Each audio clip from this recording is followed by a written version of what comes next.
So it's that time of year, the razzmatazz of E3, where all the latest hardware, software and games are shown off to the world in all their glory.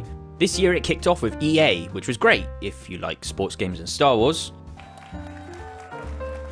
We had Bethesda, which was pretty much hated by everyone, and to me seemed entirely pointless, although it did give us The Evil Within 2 and Wolfenstein 2 to look forward to, which both look fucking bananas. Both Microsoft and Ubisoft put on good shows, showing a lot of new gameplay, getting people excited, including Metro 3, South Park Fractured But Whole, a new pirate game called Skull and Bones, and of course Beyond Good and Evil 2. What? What? That's Swiss fucking chocolate, pig. And then came...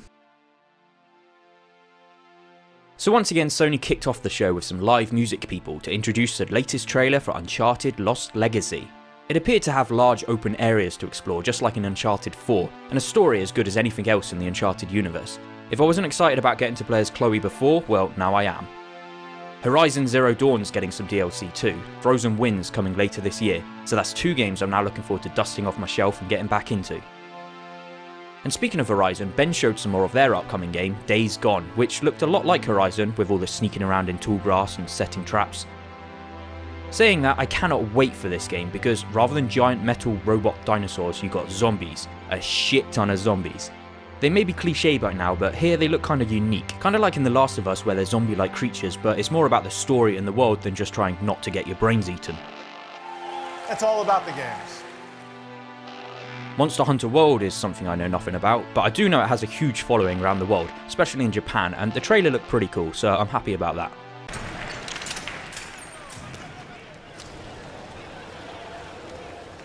Japan Studio then announced they're remaking Shadow of the Colossus, coming 2018. Yeah, like fuck. Don't forget, they took almost 78 years to make The Last Guardian. I've recently wanted to get into a fighting game. It's never really been something I've been interested in before, but Marvel vs. Capcom Infinite looks good.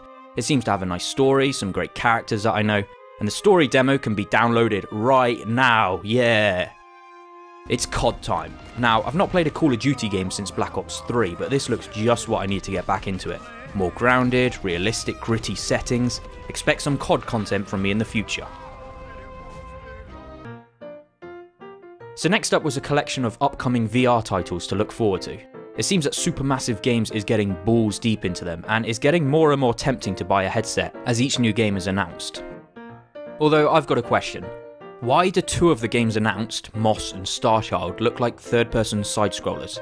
It's like they're making the mistake that the Virtual Boy made. They may be great games, but they have no place being VR.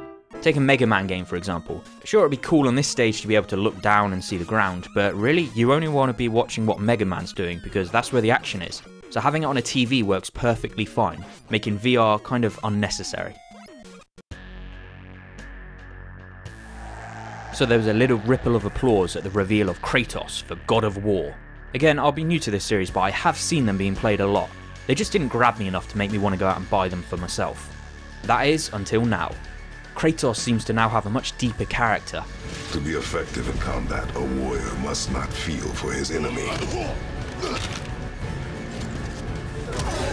Close your heart to their desperation. Close your heart to their suffering. The world looks rich, the action looks fast-paced, the enemies seem to have a lot of variety. Count me in.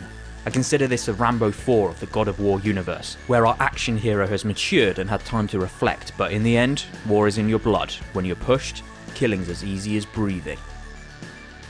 Oh, time for the talk about the Vita to begin.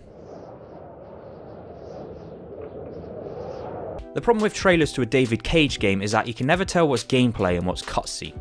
It appears that there's a little bit more to this game than some of his previous work, with stuff to do other than just make choices and hit QuickTime events. I'm a fan of Fahrenheit and Heavy Rain, still not around to Beyond yet, so I'm looking forward to Detroit Become Human.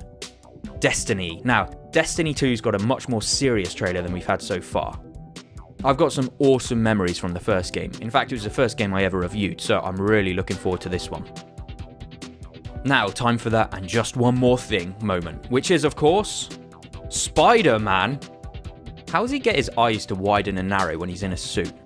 Anyway, this looks the best Spider-Man game yet, which isn't really saying much. The combat looks fun, very acrobatic, and it looks like it gives you a lot of options. The swinging looks fun. There are a lot of set-piece moments and quick-time events in this trailer, which I guess is just because it's a story mission and so, of course, it's scripted. But to be honest, I look forward more in this game to just swinging around and exploring by myself. But throw in a good story, and it should be fun. And that's it. There wasn't a whole lot of new stuff announced, but that's not to say that we haven't got lots to look forward to in the future. My highlights were probably Days Gone and God of War, but let me know what you thought of the conference in the comments below. Hopefully this was useful, especially if you couldn't see the show yourself. Perhaps you're in, I don't know, Italy digging up Pompeii or something. Anyway, until next time, thanks for watching, and happy E3.